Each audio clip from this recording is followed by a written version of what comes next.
Morocco is on the move, but where to? Since the 20th of February, there has been an increase in demonstrations in various parts of the kingdom, some of them gatherings of several thousand people, down to a few hundred.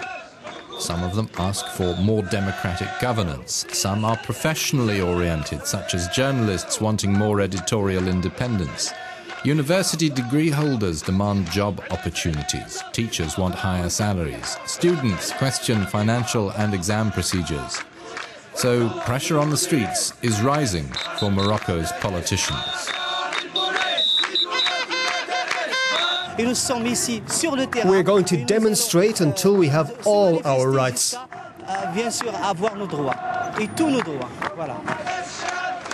Police keep an eye on the demonstrators and on us. They're both in plain clothes and uniform. Media freedom in Morocco is only partial. The authorities survey anything going out. Our filming permit is checked again and again. Crossing empty lots, we want to get closer to the University of Kenitra, a port city in the north of the kingdom. The whole area is under tight control. We can't get our camera equipment in by the main road. There have been violent clashes here between students and the government's forces of order only a few hours ago. A young engineering student, Tahani, has brought us to an abandoned building to observe. What I saw this morning and yesterday was truly horrible. I saw several students who I know well being beaten by soldiers and by the police right in front of me. There were lots of arrests and people injured and ambulances. Tahani is with the movement of the 20th of February. She and other students started the big national demonstrations. They're calling into question the state structures in what is known as a constitutional monarchy, where the king has extensive powers. How did the growing expression of desire for more democracy begin?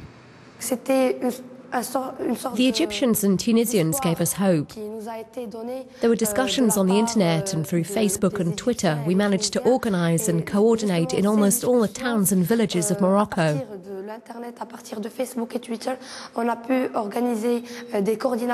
We just want to live in a society without repression, a society of freedom and democracy and human rights.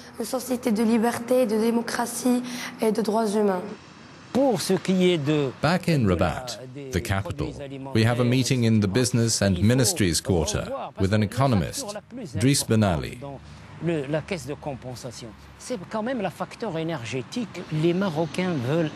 Moroccans want access to modern life. That means ending certain things, such as the concentration of power in the hands of a single person, the king. An absolute monarchy must become a parliamentary monarchy. There must be a government with real powers, with parliamentary checks and balances, a representative parliament with real parties, with an end to this taming of the political class.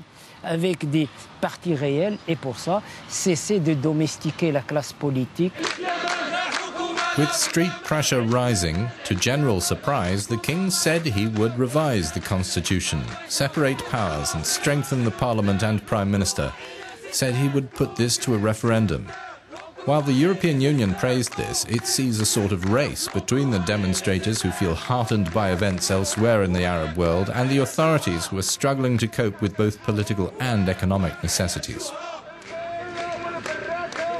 In a move aimed at easing any temptation among the poor majority of Morocco to join the protests, the government doubled spending on subsidized staples like basic foods and cooking gas. But locals in the historic old part of Rabat suspect importers of profiteering.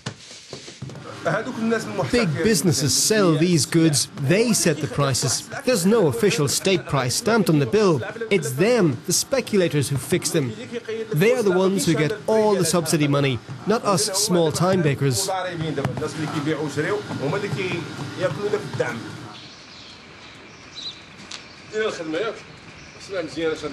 The royal palace and the government hope that subsidies will keep people calm, even if it deepens the deficit. This year's budget earmarked the equivalent of €1.5 billion for subsidies. Then suddenly 1.4 billion was added. The gas bill accounts for a heavy part of this, but daily living costs are not the only problem afflicting Moroccans of modest means. There's corruption and salaries are low. Mohammed and his 4 brothers work in the restaurant trade, but earning the equivalent of only €200 per month is not enough to found a family. Still, a lot of Moroccans believe the king can end the corruption culture.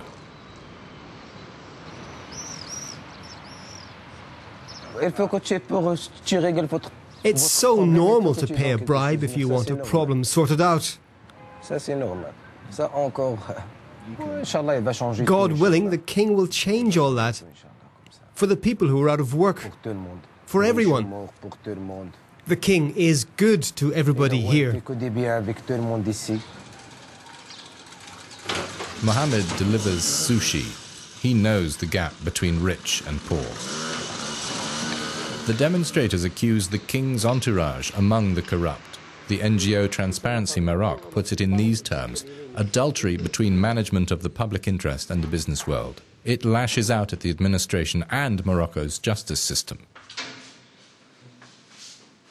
If you're well protected, you are sheltered from the law. This is how we see that impunity is institutionalized. It's part of the way that public affairs are managed.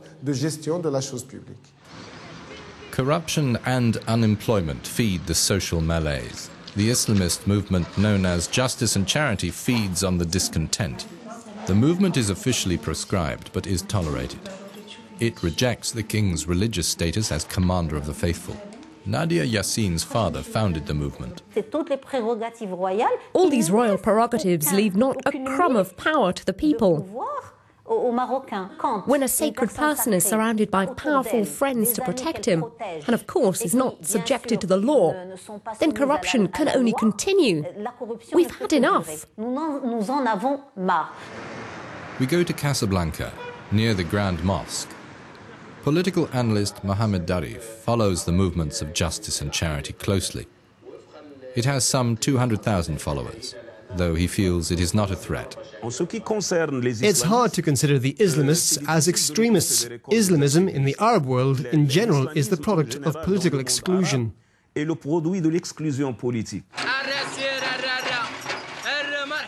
company Nomad Theatre performs in poorer neighborhoods. While King Mohammed says he listens to Moroccans' hopes and despair, this band of wandering players listens to the voice in the street. They are practicing an act that is to chase away thieves.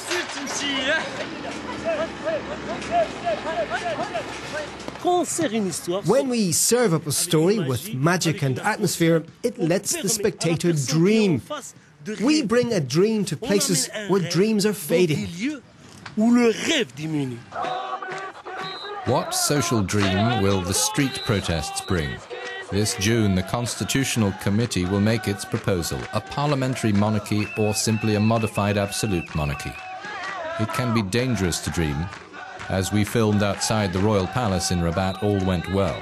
But once our camera was put away, megaphones were smashed in protesters' faces and the batons came out.